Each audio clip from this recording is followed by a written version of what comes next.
LIV Golf's revolving doors spun once more as Greg Norman finally confirmed what most had known for months.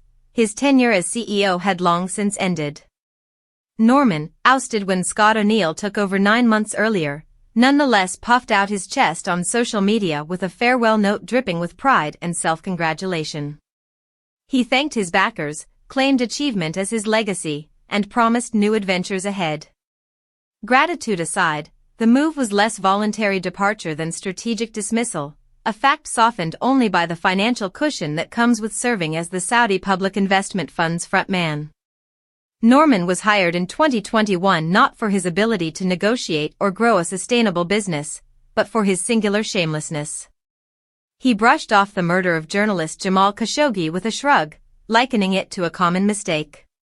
He pointed to women eating in restaurants as proof of Saudi progress. For PIF, the need was clear.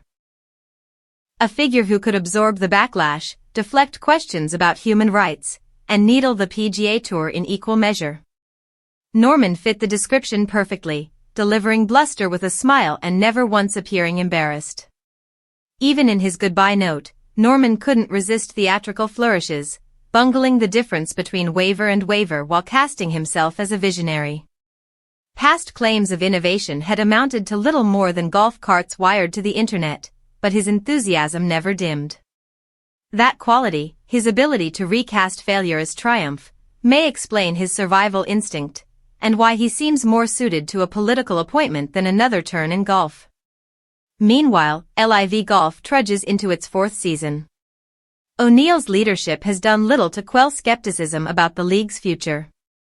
Rumors swirl that Yasser Al-Rumayyan, the PIF governor, will chase new stars, but only a handful of names, Scheffler, McIlroy, Spieth, could move the needle, and they remain loyal to the PGA Tour.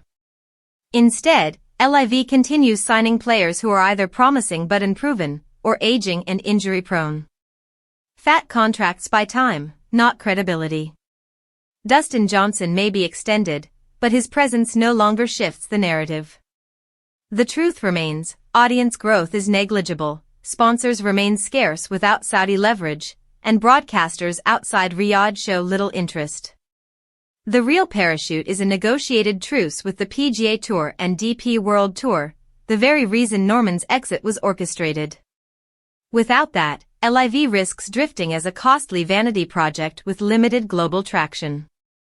Yet Saudi Arabia doesn't need LIV to achieve its broader sportswashing goals.